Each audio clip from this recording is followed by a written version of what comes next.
വിഖ്യാത French ചലച്ചിത്രകാരനായ Louis മലെ 57 വർഷം മുൻപ് കേരളത്തിലെത്തി ചിത്രീകരിച്ച ഈ കളർ വീഡിയോ ഫ്രഞ്ച് ടെലിവിഷൻ 1969 സംപ്രേഷണം ചെയ്തിരുന്നു. ഇന്ത്യയിൽ പിന്നെയും 13 വർഷം കൂടി കഴിഞ്ഞ് 1982 ടെലിവിഷൻ സ്ക്രീനിൽ കളർ എത്തിയത്. കമ്മ്യൂണിസ്റ്റ് നേതാക്കളുടെ ആ കാലത്തെ വീഡിയോ കളറിലുള്ളത് ഇന്നും വേറെയില്ല. AKGയുടെ ഏക കളർ വീഡിയോയും ഇത് തന്നെ. ലൂയി മലയുടെ ശബ്ദത്തിൽ ഫ്രഞ്ച് ഭാഷയിലുള്ള വിവരണമാണ് വീഡിയോയിലുള്ളത്. വിവരണത്തിൽ മുങ്ങിപ്പോകുന്നതിനാൽ നേതാക്കളുടെ ശബ്ദം ഇടയ്ക്ക് കേൾക്കാനാകും. ഇന്ത്യയെ പറ്റിയുള്ള 7 ഭാഗങ്ങളുള്ള TV സീരീസിലെ 4ാം ഭാഗത്താണ് നേതാക്കളുടെ അഭിമുഖം ചേർത്തിരുന്നത്. ഡ്രീം ആൻഡ് റിയാലിറ്റി എന്ന് പേരിട്ട ഈ ഭാഗത്ത് കേരളത്തിൽ നിന്നുള്ള ഒട്ടേറെ ദൃശ്യങ്ങൾ ഉൾപ്പെടുത്തിയിട്ടുണ്ട്.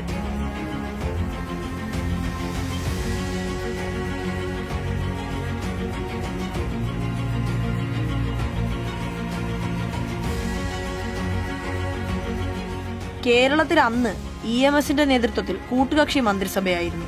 മുഖ്യമന്ത്രി EMS, KR Gouriamma, CH Muhammad Koya എന്നിവരെയും AKGയെയും മല ഇന്റർവ്യൂ ചെയ്തു. കൽക്കത്ത യാത്രക്കിടയിൽ ജ്യോതി ബസുവുമായും ബോംബെയിൽ അഹല്യ രംഗനേക്കറുമായും സംസാരിച്ചു. തിരുവനന്തപുരത്ത് ആ ദിവസങ്ങളിൽ നടന്ന കർഷക റാലിയും പകർത്തിയിട്ടുണ്ട്. പാർട്ടിയിൽ ഇടതും വലതുമായുണ്ടായ പിളർപ്പിനെ പറ്റി മല സംസാരിക്കുന്നുണ്ട്. പിളർപ്പിന് ശേഷവും 2 പാർട്ടികളും ചേർന്ന് കേരളത്തിൽ ഗവൺമെന്റ് ഉണ്ടാക്കിയതിനെ കുറിച്ചും വിവരിക്കുന്നു. അന്താരാഷ്ട്ര കമ്മ്യൂണിസ്റ്റ് പ്രസ്ഥാനത്തിലുണ്ടായ ഭിന്നിപ്പാണ് ഇന്ത്യയിൽ പാർട്ടിയെ പിളർത്തിയതെന്ന വാദം നേതാക്കൾ തള്ളിക്കളയുന്നതായി മല പറയുന്നു.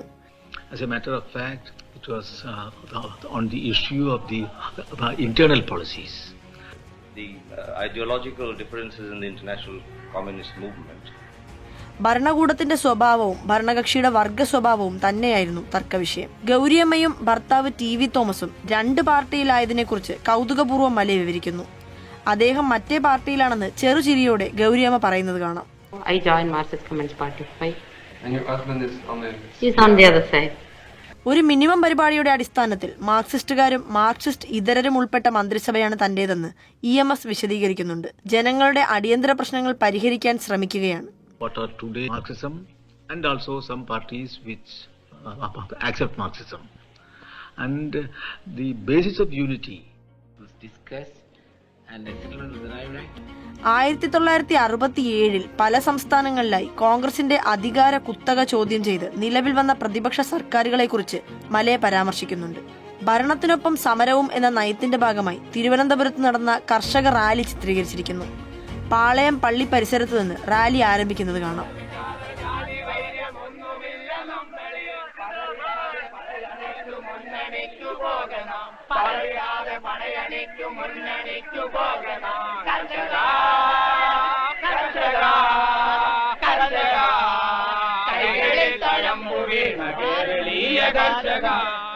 നക്സലൈറ്റ് പ്രസ്ഥാനത്തിന്റെ പിറവികാലം കൂടിയായിരുന്നു അക്കാലം. ജ്യോതി ബസുവുമായും AKGയുമായും ഈ വിഷയം സംസാരിക്കുന്നുണ്ട്. നക്സൽബാരിയിൽ ഉയർന്നു വന്നത് വലിയ കർഷക പ്രക്ഷോഭമായിരുന്നെങ്കിലും അത് തുടർന്നിരുന്നെങ്കിൽ പാർട്ടിയെ തന്നെ വൻ ദുരന്തത്തിലെത്തിച്ചേനെ എന്ന് ജ്യോതി ബസു വിശദീകരിക്കുന്നു. Big peasant movement, no doubt. But on that basis, we feel that സമരം ചില സഖാക്കൾ വഴിതിരിച്ചുവിട്ടു. അവരാണ് ഇപ്പോഴത്തെ നക്സൽബാരി പ്രസ്ഥാനത്തിന്റെ നേതാക്കളെന്ന് ബസു പറയുന്നു. AKGയും ഇത് ശരിവെക്കുന്നു. They would have led our movements into disaster. Their tactics, their policy, everything was wrong. കർഷക പ്രക്ഷോഭം എന്ന നിലയിൽ നിന്ന് അധികാരം പിടിക്കാനുള്ള സമരം എന്ന നിലയിലേക്ക് മാറ്റാൻ ശ്രമിച്ചപ്പോഴാണ് സമരം പാളിയതെന്ന് അവർ പറയുന്നു. ഭീകര അടിച്ചമർത്തലിന് സമരം ഇടയാക്കുമായിരുന്നു. ജനങ്ങൾ പാർലമെന്ററി ജനാധിപത്യത്തിൽ വിശ്വസിക്കുന്നുണ്ട്. അവർ ഒരു സായുധ പോരാട്ടത്തിന് ഒരുങ്ങിയിട്ടില്ലെന്ന് അഹല്യ രംഗനേക്കറും വിശദീകരിക്കുന്നു. They still have faith in the elections. So we have to take the consciousness of the people to that level. കർഷക റാലിയുടെ വിശദമായ ചിത്രീകരണത്തോടെയാണ് മലയുടെ അപൂർവ വീഡിയോയുടെ ഈ ഭാഗം പൂർത്തിയാകുന്നത്.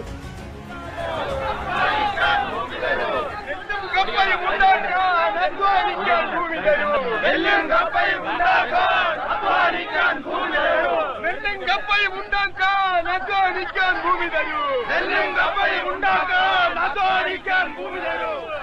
കപ്പയും ഉണ്ടാക്കാൻ